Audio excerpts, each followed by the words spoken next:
వ్యాసం వ్యాసకరం వందే మునిం నారాయణం స్వయం. యతః ప్రాప్తకృపా లోకా లోకా ముక్తాః కలేర్గ్రహాత్. యస్య తుండాచ్యుతశ్చ్యుతో రాజతేయం రసాత్మకః.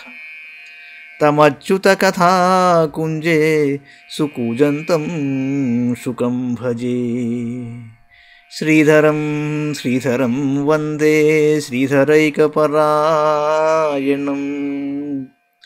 శ్రీధరం శ్రీధరం వందే శ్రీధరైకపరాయణం. యస్యైవ శ్రీప్రసాదేన శ్రీధరేయం కృతిః కృతా. రాధా భక్తిర్హరిర్జ్ఞానం తాభ్యాం యా చ సమన్వితా. తాం శ్రీభాగవతీం గాథాం శ్రీభాగవతీం గాథాం వందే యుగళరూపిణీ. నీ పద్యావళులాలకించు చెవులు నిన్నాడు వాక్యంబులు. నీ పద్యావళులాలకించు చెవులు నిన్నాడు వాక్యంబులు. నీ పేరంబనిసేయు హస్తయుగముల్ నీ మూర్తిపై జూపులు. నీ పాదంబుల పొంత మ్రొక్కు శిరముల్ నీ సేవపై జిత్తముల్. నీపై బుద్ధులు మాకు నిమ్ముగరుణం. నీపై బుద్ధులు మాకు నిమ్ముగరుణం. నీరేజ పత్రేక్షణ నీరేజ పత్రేక్షణ.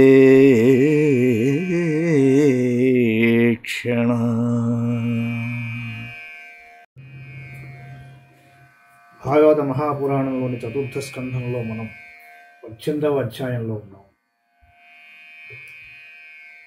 మైత్రేయ ఉవాచ.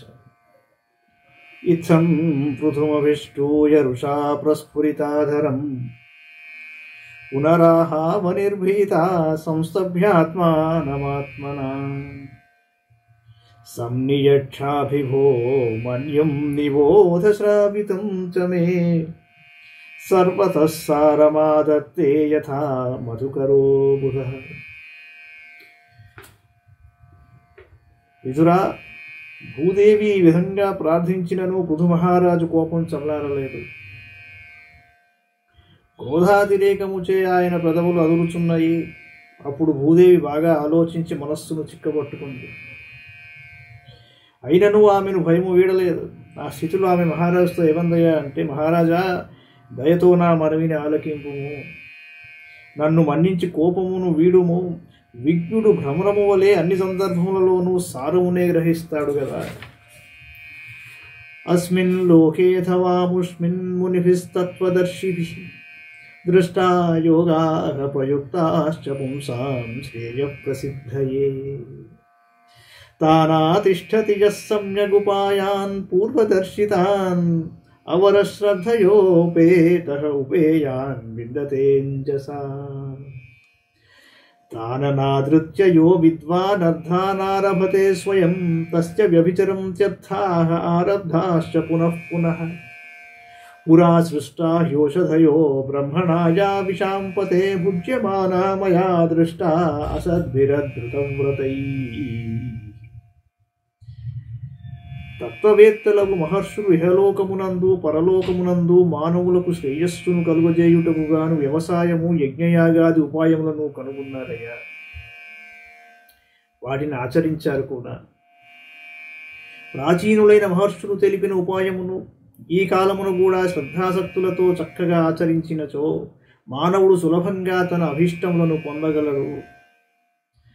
అనుభవజ్ఞులైన పెద్దలు బాగా ఆలోచించి తెలిపిన శాస్త్రీయ విధానముల ఎడ ఆదరము చూపక, చాలా ప్రధానమైన విషయం, అనుభవజ్ఞులైన పెద్దలు బాగా ఆలోచించి తెలిపిన శాస్త్రీయ విధానముల ఎడ ఆదరము చూపక అజ్ఞానియగు మానవుడు తాను స్వయంగా కల్పించుకుని ఉపాయములను ఆశ్రయించినచో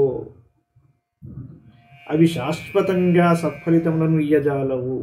ఇది సారాంశం. వాటికై మరల కృషి చేసినను ఫలితం ఉండదు. Time tested.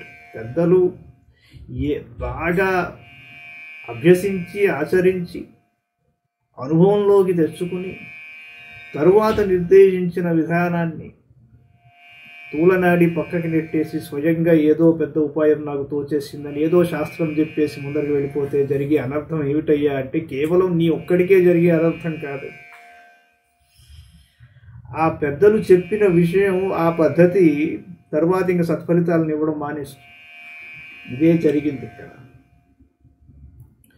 ఓ నరేంద్ర, సృష్టికర్త అయిన బ్రహ్మదేవుడు సకల జనుల శ్రేయోభివృద్ధికై ధాన్యాది వనస్పతులను సృష్టించాడు. కానీ వాటిని అందరికీ అందుబాటులో ఉండనీయక స్వార్థపరులైన దుష్టులు అనుభవిస్తున్నారు.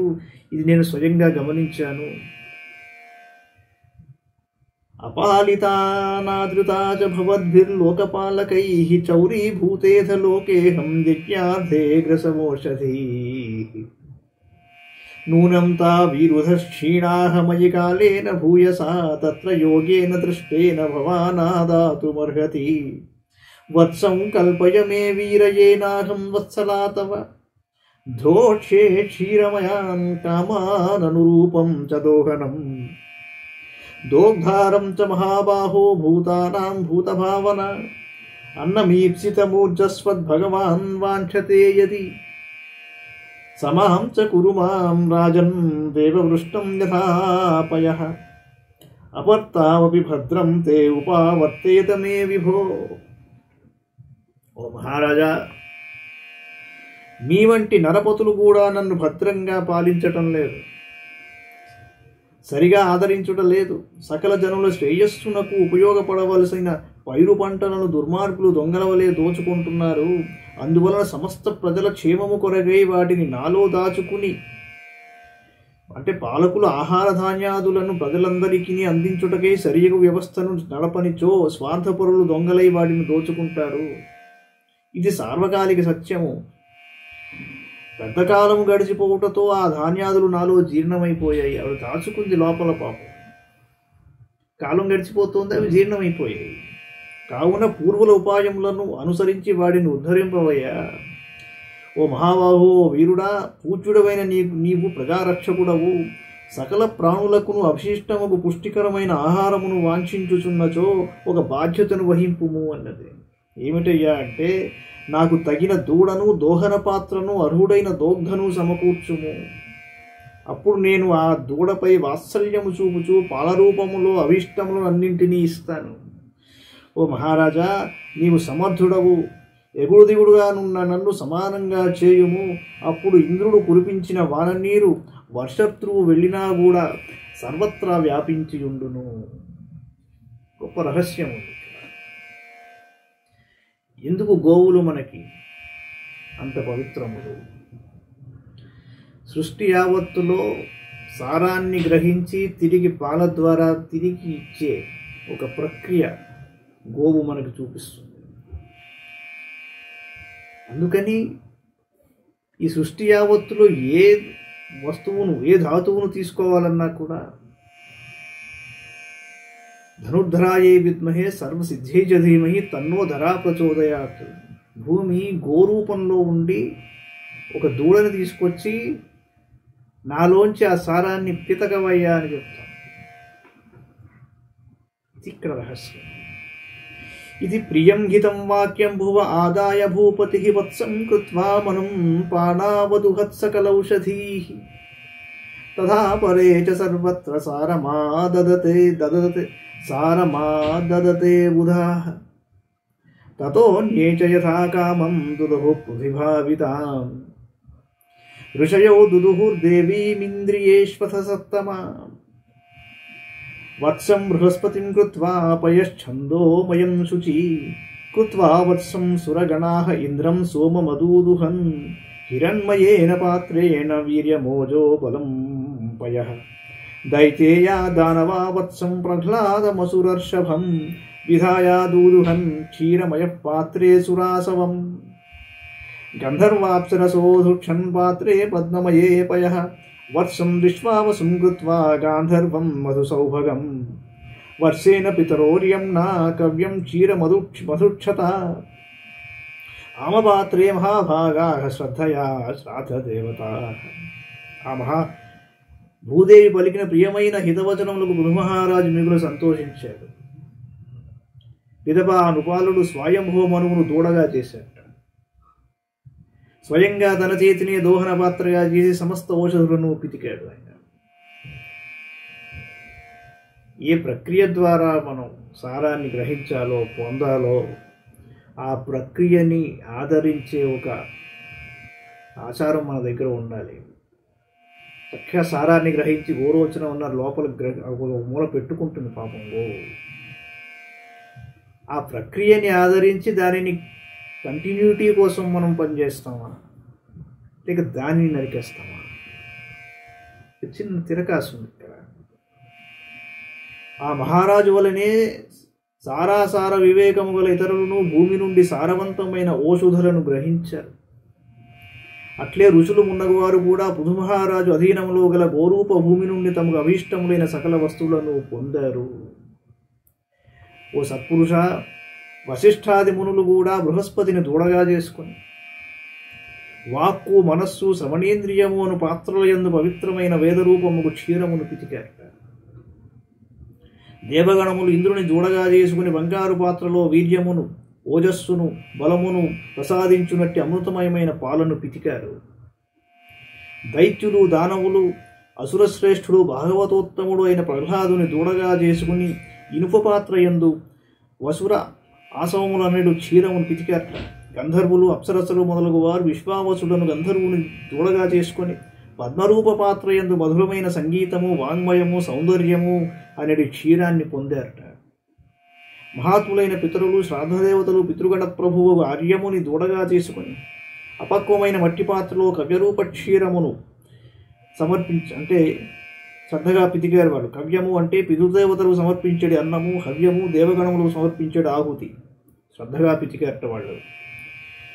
ప్రకల్ప్యవత్సం కపిలం సిద్ధాః సంకల్పనామయీం సిద్ధిం నభసి విద్యాం చ ఏ చ విద్యాధరాదయః అన్యే చ మాయినో మాయామంతర్ధానాద్భుతాత్మనాం మయం ప్రకల్ప్యవత్సం తే దుదుఃధారణామయీం.